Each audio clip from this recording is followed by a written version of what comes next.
এ আবার কি শুনতে পাচ্ছি? এটা আবার কি? ব্যাপারটা কি? এটা নিয়ে দেখলাম সকাল থেকে বেশ কিছু পোস্ট হচ্ছে। মাহিয়া মাহি শাকিব খানের মা রাজকুমার ছবিতে। আমি একটা প্রতিবেদন দেখে আমি সত্যি অবাক হয়েছি। আর ডিরেক্টর হিমেল আশরাফের প্রতি আমি আস্থা রাখছি একটাই কারণে, তিনি এইটুকু সময়ের মধ্যে প্রিয়তমা মেক করেছিলেন। তিনি কিন্তু ওই রকম বৃদ্ধ একটা সাকিব ভাইয়ার লুক যে দেখানো যেতে পারে, এইভাবে যে দেখানো যেতে পারে, তিনি কিন্তু দর্শক মহলকে তাক লাগিয়েছিলেন, এটা মানতে হবে। সেখান থেকে দাঁড়িয়ে একটি প্রতিবেদন আজকে পড়ছিলাম সকালবেলা, নিশ্চয়ই সাকিবিয়ানরা তোমাদের চোখে পড়েছে। তোমাদের কাছে প্রতিবেদনটা স্ক্রিনশট থাকলে আমাকে প্লিজ একটু কমেন্ট বক্সে দিও, তাহলে আমার ভালো হবে। আমি আসলে ওই ব্যস্ততার মধ্যে না, আমি ট্রেনে করে ফিরছিলাম, আমি স্ক্রিনশটটা তুলে রাখতে পারিনি, অনেক ভিড় ছিল ট্রেনে।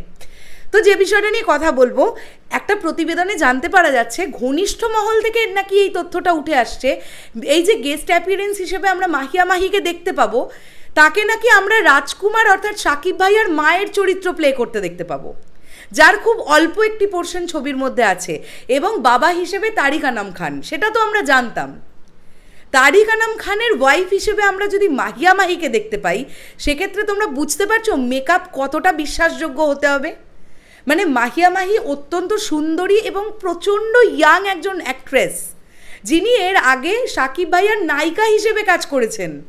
তো যদি সত্যি আমরা রাজকুমার ছবিতে মাহিয়া মাহিকে সাকিব ভাইয়ার মায়ের চরিত্রে দেখতে পাই, সেক্ষেত্রে প্রথমত তাকে তুখর অ্যাক্টিং করতে হবে মাহিয়া মাহিকে। এখন এখানে একটা বিষয় আছে, এটাও ভুলে গেলে চলবে না। আমরা এটাই বা কেন ধরে নিচ্ছি যে এই যে তরুণ ছেলেটিকে, মানে যে এজটা আমরা দেখতে পাবো, ধরে নাও আমি ধরলাম 27-28 বছরের একটি ছেলেকে আমরা দেখতে পাবো এই গল্পের চরিত্রায়নের ক্ষেত্রে, আমরা কেন এটা ধরবো যে 27-28 বছরের ছেলেটির মায়ের ক্যারেক্টারটাই মাহিয়া মাহি করবে? হতেই তো পারে সেই ছেলেটার একটা কোনো ছোটোবেলা দেখানো হলো, হয়তো পাস্ট কিছু একটা ফ্ল্যাশব্যাকে গিয়ে দেখানো হচ্ছে, সেইখানে আমরা মায়ের চরিত্রে মাহিয়া মাহিকে দেখতে পাচ্ছি। সেটা হলে তো মাহিয়া মাহির এজ মোটামুটি 30-35 হলেও হবে, বা 40 হলেও হবে। বাট একজন 27-28 বছরের ছেলের মা মানে তাকে মোটামুটি 55 থেকে 60 বছরের এজ করতে হবে। এখন এটা সত্যি নাকি বিষয়টা গুজব আমি জানি না, তবে এই প্রতিবেদনটা পড়ার পরে আমার এই বিষয়গুলোই মাথায় এলো, তাই তোমাদের সঙ্গে শেয়ার করতে এলাম। ঘনিষ্ঠ মহল থেকে এরকম একটা খবর আসছে মানে যারা রটিয়েছেন তারা নিশ্চয়ই কিছু জানেন, নাহলে তো রটাতেন না। আর এটা যদি সত্যিই গুজব হয়ে থাকে তাহলে খুব লজ্জাজনক ব্যাপার। তবে এটা তো আমরা জানি যে গেস্ট অ্যাপিয়ারেন্সে আমরা মাহিয়া মাহিকে দেখতে পাবো, তিনি সাজেক ভ্যালিতে শ্যুট করতে গিয়েছিলেন, সেটা আমরা জানি। কিন্তু একটা ছোট্ট ক্লিপিংসও ভাইরাল হয়েছিল, হেলিকপ্টার থেকে নামার দৃশ্য, সেখানে আমরা আইডেন্টিফাই করতে পেরেছিলাম তিনি মাহিয়া মাহি ছিলেন। এখন সেই দিন পার্টিকুলারলি কোন অংশের শ্যুট হয়েছে, যদি তাই হয় তাহলে সেখানে তো আমরা বড় বয়সের সাকিব ভাইয়াকে দেখতে পাবো, মানে একদম শৈশব বয়সের সাকিব ভাইয়াকে তো দেখতে পাবো না।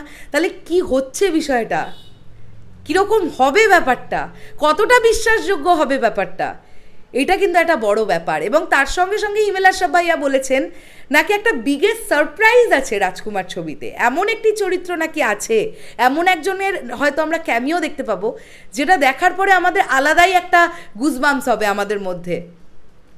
সেইটা এবার দেখা যাক যে বিষয়টা কে হতে পারেন। অনেকেই বলছেন শাবনুরজি, শাবনুর না, শাবানা ম্যাম হতে পারেন, অনেকেই বলছেন এটা। এখন দেখা যাক সেটা হয় নাকি অন্য কিছু, তিনি হন নাকি অন্য কেউ হন।